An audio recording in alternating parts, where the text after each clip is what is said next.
हरे कृष्णा। आज के एपिसोड को आगे बढ़ाने से पहले मैं आपको कुछ चीज़ें ऐसी बताना चाहती हूँ जिससे आपको इन मेरी बताई हुई स्टोरीज को, सुनाई हुई स्टोरीज को आप और बेटर तरीके से आगे फ्यूचर में भी कनेक्ट कर पाएंगे। जैसे मेरे को बहुत सारे लोग कहते हैं कि ये स्टोरीज आगे चलकर कैसे बढ़ने वाली हैं, या आपस में इन स्टोरीज को लोग रिलेट नहीं कर पा रहे, और फाइनली श्रीमद् भागवतम कहती क्या है और कृष्ण भगवान का इंट्रोडक्शन कब होगा। तो ये सारी बातें लोगों की मेरे पास क्वेरी है ये वाली चीज की कि ये सारी चीजें आपस में एक दूसरे से रिलेटेड किस तरीके से हैं। तो मुझे भी ऐसा लगता है कि जब मैं आपको स्टोरीज सुनाती हूँ तो उस समय मे भी, क्योंकि इतनी वास्ट है भागवतम, इतनी वास्ट है कि इसको सुनाते हुए कभी कभी हमें लगता है कि हम खुद ही कौन सी स्टोरी को पिक करें और किसको किसके साथ कनेक्ट करते हुए हम आगे बढ़ें।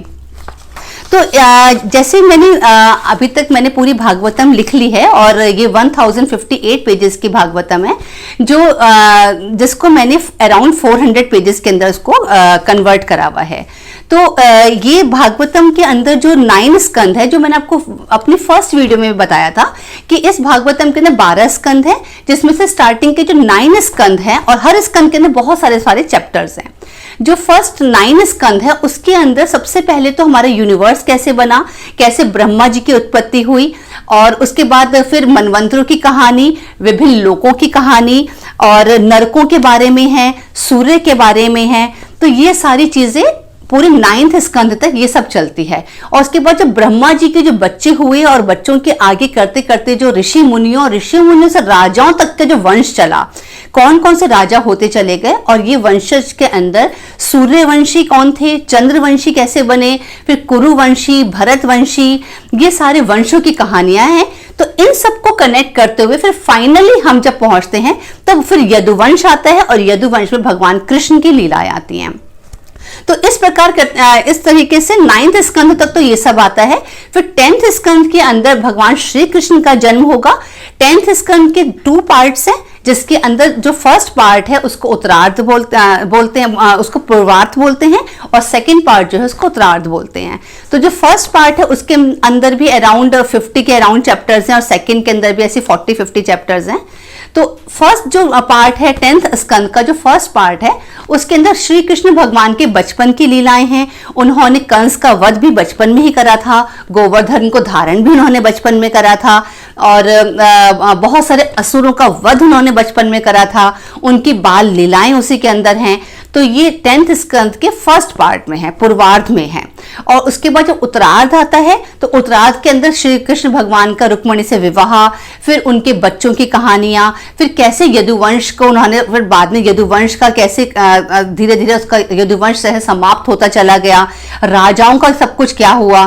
तो ये सारी कहानियां उसके बाद उनका सेकेंड पार्ट में है। फिर 11th और 12th स्कंद के अंदर भगवान का, जैसे मतलब उसमें एक बहुत अच्छा इंपॉर्टेंट लेसन आएगा 11th स्कंद के अंदर, अवधूतोपाख्यान। तो उसके अंदर जो है पृथ्वी से लेकर कबूतर तक के जो 8 गुरु हैं जिनसे हमें शिक्षाएं मिल सकती हैं, उसके बारे में आएगा। और फिर भक्ति कैसी करी जा सकती है, कृष्ण को प्राप्त कैसे करा जा सकता है, माया क्या है, कलयुग के फिर धर्म क्या है, ये 12वें स्कंध में आएगा। और फिर कलयुग का आरंभ कैसे हुआ, और उसके बाद भगवान का स्वधाम गमन किस प्रकार हुआ। तो ये सारा ये इस तरह से पूरा कलेक्ट करके ये कंप्लीट जो पैकेज है ये पूरा श्रीमद् भागवतम कहलाता है। तो ये तो रही अभी तक मैंने जब भागवतम क्या है इसके बारे में, मैं आपको स्टोरीज कैसे सुनाऊंगी, ये सब चीजें हैं। और साथ में इसके अंदर जो फर्स्ट 9 स्कंद थे उसके अंदर मैं इंपॉर्टेंट बात बोलना भूल गई, जिसके अंदर भगवान के जो 24 अवतार हैं उन सबकी भी कथा है। बाकी सब जो मतलब श्री कृष्ण भगवान से पहले के अवतार जितने भी हैं वो सारे अवतारों की भी इनके अंदर कहानियां आती हैं। तो ये तो हुआ, ये कंप्लीट बात हुई कि भागवतम में क्या क्या होना है। और अब सेकंड बात आती है कि भागवतम के अंदर जो स्टोरीज मैंने अभी तक सुनाई हैं, तो हम उन स्टोरीज में कहां तक पहुंचे हैं और वो आगे स्टोरीज कैसे चलेंगी। तो ये मैं आपको एक छोटा सा मैंने एक फ्लो चार्ट सा बनाया है, जिसको देखकर आप समझ पाएंगे कि हमने अभी तक क्या रीड करा है, क्या हमने जाना है, और ये आगे कैसे चलने वाला है। तो आइए मैं आपको थोड़ा सा उसके बारे में बताती हूँ।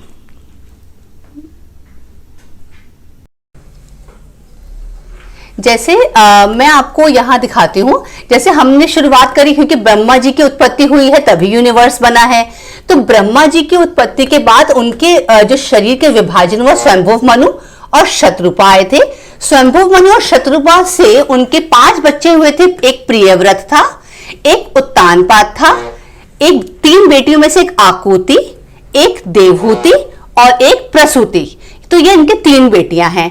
इसी प्रकार ब्रह्मा जी के जो पुत्रों में थे वो मरीचि, अत्रि, पुलस्त्य, पुलह, कृत, भृगु, वशिष्ठ, दक्ष, नारद, अंगिरा ऋषि, और अंगिरा ऋषि के जो पुत्र थे वो बृहस्पति जी थे। इसी तरीके से ब्रह्मा जी के और जो पुत्र थे वो सनकादि ऋषि थे, जो 4 ऋषि थे, और ऋभु थे, हंस थे, अग्नि थे, यति थे और अधर्म थे। तो ये जितने भी ब्रह्मा जी के जो पुत्र बताए हैं मैंने, ये सारे जितने भी पुत्र हैं, स्पेशली जो ऊपर मरीचि, अत्रि, पुलस्त्य, ये जो ऋषि हैं, ये सारे ऋषि थे। और इन्हीं ऋषियों की शादी हुई थी, जो विवाह हुआ था वो यहाँ पर आकुति, देवहूति, प्रसूति से ही हुआ था। किसी से किसी का विवाह, किसी से किसी का विवाह, ऐसे करके इन ऋषियों का ही, सारे सभी ऋषियों का ही विवाह इन सब से हुआ था। तो अभी हमने जो अभी तक पढ़ा है, मैंने आपको जो स्टोरी सुनाई है, उन स्टोरीज के अंदर मैंने आपको प्रियव्रत की कहानी में कंप्लीट सुना चुकी हूं, जिसके अंदर उसकी वाइफ बहिष्मति बताई थी, जिसमें से उसके 10 बच्चे हुए थे। अग्निध्र उनका सबसे बड़ा बेटा था। अग्निध्र के बाद उसके जो नाभि बेटा था, नाभि की वाइफ मेरु देवी थी। मेरु देवी के पुत्र ऋषभ देव थे। ऋषभ देव भगवान का ही, विष्णु भगवान के ही अवतार हैं। ऋषभ देव के 100 पुत्र हुए थे, जिसमें सबसे बड़े भरत थे। भरत का विवाह पंचजनी से हुआ था, और इन्हीं भरत के नाम पर ही हमारे देश का नाम भारतवर्ष पड़ा था। उससे पहले हमारे देश का नाम अजनाब वर्ष था। और यहीं पर जो प्रियव्रत जो ये हैं, प्रियव्रत की मैंने आपको पहले कहानी सुनाई थी, जिसमें मैंने आपको बताया था कि प्रियव्रत सूर्य के रथ के पीछे पीछे अपना रथ लेकर भी उनके पीछे चक्कर काटा था, और इनके ही रथ से 7 लकीरें खींची थी, जो फिर 7 द्वीप बने थे, जिनके नाम मैंने आपको बताए थे, जम्बू, कुश, कौंच, शामली। तो वो जो 7 द्वीप जो बने थे, इन्होंने अपने साथ, इनके वैसे 10 पुत्र थे, 10 में से इन्होंने 3 तो इनके बच्चों ने संन्यास ले लिया था। बाकी 7 जो इनके बेटे थे, उन्होंने 7 बेटों को अपना ये 7 द्वीप दे दिए थे, जिसमें से एक राजा आग्नेध्र था। राजा आग्नेध्र को इन्होंने जम्बू द्वीप दिया था, और जम्बू द्वीप वही द्वीप है जिस पर हम लोग भी वास करते हैं। ऐसे ही इनके सबसे बड़ा जो बेटा था, जो नाभि था, नाभि, और इन्होंने अपने 9 बेटों के अंदर भारत, जो हमारा जो पृथ्वी है, जम्बू द्वीप जो है, जम्बू द्वीप को राजा आग्नेध्र ने अपने नाभि और बाकी 8 पुत्रों के अंदर इस जम्बू द्वीप को उन्होंने विभाजित कर दिया था। तो इस प्रकार से ये सारी स्टोरीज आपके, मैंने प्रियव्रत की कहानी मैं आपको अभी तक कवर करके बता चुकी हूँ। अब आजकल मैं आपको जो सुना रही थी वो उत्तानपाद की कहानी सुना रही थी। उत्तानपाद की एक 2 वाइफ थी, एक सुरुचि थी, एक सुनीति थी। सुनीति का बेटा ध्रुव है। ध्रुव की कहानी मैंने आपको बताई है। ध्रुव की जो वाइफ है वो इला है, और ध्रुव के जो एक इला वाइफ है और एक भ्रमी वाइफ है। तो जो इला वाइफ है उससे उत्कल बेटा हुआ था, और जो भ्रमी है जो उसकी वाइफ, उससे उनका कल्प और वत्सर हुआ था। वत्सर की ही आगे जो वंशज चली है, उसके अंदर एक अंगिरा ऋषि जो आएंगे, और अंगिरा के बाद एक, मतलब ये मैंने डायरेक्ट जो नाम लिखे हुए हैं, इसका मतलब ये नहीं कि इनके बेटे ये, इनके बेटे ये हैं। मैंने जो इंपॉर्टेंट नाम है वो लिख दिए हैं। वंशज काफी लंबे वंशों के बीच बीच में ये सब ऋषि आते जाते हैं, और ऋषि और राजा आ जाते हैं। तो ये वत्सर था, डायरेक्ट ध्रुव का बेटा वत्सर था। वत्सर के बाद एक वंश के अंदर अंगिरा ऋषि हुए थे, एक वंशज के अंदर वेन हुए, और वेन के बाजू के मंथन के बाद राजा पृथु हुए थे। राजा पृथु की कहानी मैंने आपको लास्ट एपिसोड में सुनाई थी, जो वेन की बाजू के मंथन की वजह से राजा पृथु प्रकट हुए थे, और राजा पृथु ने ही किस प्रकार से अपना प्राण त्याग करे थे, और राजा पृथु ने किस प्रकार से पृथ्वी का दोहन करा था।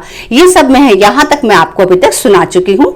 अब आगे की जो मैं स्टोरी सुनाऊंगी उसके अंदर आपको मैं राजा पृथु की जो विवाह और उसकी 2-3 बच्चों की जो कहानी है ये मैं आपको यहां तक बताऊंगी कि कैसे इसके ये सब राजा पृथु का ही है। राजा पृथु के 2-3 बच्चों के बाद का यहां पर आके फिर ये कहानी अब खत्म हो जाएगी कि जिसके अंदर राजा पृथु के बाद एक फिर दोबारा से दक्ष आते हैं और दक्ष के कैसे उसके पुत्र होते हैं और वो कैसे अलग अलग अपने पुत्रियां होती हैं और कैसे अपने पुत्रियों के जो शादी होती है वो अलग अलग ऋषियों से करते हैं और उनके कौन कौन से पुत्र अपने संन्यास ले लेते हैं। तो इस प्रकार से ये पूरा का पूरा उत्तानपाद का पूरी फैमिली ट्री जो है ये उनका चलेगा। उसके बाद फिर ऐसे ही मैं आपको फिर आकुति की कहानी सुनाऊंगी, फिर मैं देवहूति की सुनाऊंगी और फिर मैं प्रसूति की सुनाऊंगी। तो इस प्रकार ये 3 जो और वंशज बचेंगी, इन तीनों वंशज के बाद इन्हीं तीनों वंशज में से ही निकल के आएगा सूर्यवंश। तो सूर्यवंश के बाद जैसे मैंने आपको बताया सूर्यवंश कहां से निकला है, ब्रह्मा जी के मैंने आपको बताया कि अलग अलग बेटों से शादी हुई थी उनके पुत्रों की, मरीचि और अत्रि। मरीचि जो थे उनसे ये पूरा का पूरा मरीचि पुत्र जो थे उनका, मरीचि से आगे कश्यप हुए और कश्यप के बाद ये कैसे आके सूर्यवंश में भगवान रामचंद्र जी और सीता जी प्रकट हुए।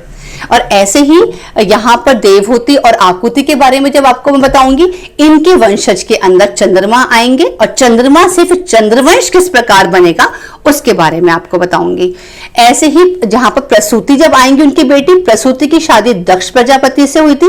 इनकी सबसे एक जो इंपॉर्टेंट स्टोरी में आएंगे सती, जो महादेव की जो उन्होंने महादेव की जो शादी हुई थी उनसे सती से, और किस प्रकार से दक्ष के साथ उनका युद्ध हुआ था महादेव का। और इसमें अदिति और दिति के जो पुत्र थे हिरण्याकश्यप और हिरण्याक्ष जो दिति के पुत्र थे और अदिति के अलग पुत्र थे जो सूर्य हैं। तो कैसे अलग अलग पुत्रों की कहानियां चली और कैसे इनके आगे वंशज चली, मैं इसके बारे में बताऊंगी। उम्मीद करती हूँ कि आपको अब ये कनेक्टिविटी समझ आ गई होगी। और जो लास्ट एपिसोड के अंदर मैंने आपको राजा पृथु की जो कहानी सुनाई थी, उस पृथु की कहानी में मैंने आपको बताया था कि पृथ्वी का उन्होंने दोहन कैसे करा था और कैसे औषधियां निकाली थी। राजा पृथु ने कैसे 99 यज्ञ करे थे और उनका 100th यज्ञ जो था वो पूरा नहीं हो पाया था और उन्होंने किस प्रकार से प्राण त्यागे थे। प्राण त्यागने की कहानी मैंने आपको पहले इसलिए सुना दी क्योंकि प्राण त्यागने की कहानी उनकी ओवरऑल जो स्टोरी जो है उनका पूरा लाइफ जो थी उस पर बेस्ड थी कि उनका अंत समय उन्होंने कैसे उनका निकला। बट अभी हमको वापस पीछे जाकर थोड़ा सा ये बताना पड़ेगा कि राजा पृथु के जो बच्चे थे और उनका वो सब कौन थे और उनका विवाह किसके साथ हुआ था। तो एक उससे पहले मैं आपको एक छोटी सी बात और बताना चाहती हूँ कि जो मैंने आपको ये बताया कि जो उत्तानपाद का जो बेटा ध्रुव हुआ, तो प्रियव्रत की कहानी पहले कवर हो चुकी है। अब उत्तानपाद की कहानी में मैंने आपको उत्तानपाद, उसके बाद जो इम्पोर्टेंट नाम है वो ये है उत्तानपाद का बेटा ध्रुव, ध्रुव के बाद आगे की काफी आगे के वंशज में आकर राजा पृथु इम्पोर्टेंट है जिनकी कहानी मैं आपको सुनाई है और थोड़ा सा आज बताऊंगी। और राजा पृथु के ही वंशज के अंदर आगे जाकर राजा दक्ष हुए थे। तो उत्तानपाद के अंदर जो 4 इम्पोर्टेंट है, उत्तानपाद स्वयं जो खुद इम्पोर्टेंट है वो, उसके बाद ध्रुव, फिर पृथु और फिर ये दक्ष जो अलग अलग वंशों के अंदर पैदा हुए थे। तो आज हम वापस राजा पृथु के पास वापस पहुंचते हैं। तो राजा पृथु जो था उनका विवाह अर्ची के साथ हुआ था। राजा पृथु के 5 पुत्र हुए थे जिसमें से सबसे बड़ा विजिताक्ष था। विजिताक्ष का जो पुत्र की 2 पत्नियां थी जिसमें से एक पत्नी से उनका बेटा हुआ था हविर्धान, और हविर्धान के 6 पुत्र हुए थे। उनमें से सबसे बड़ा बेटा था बहिष्यत।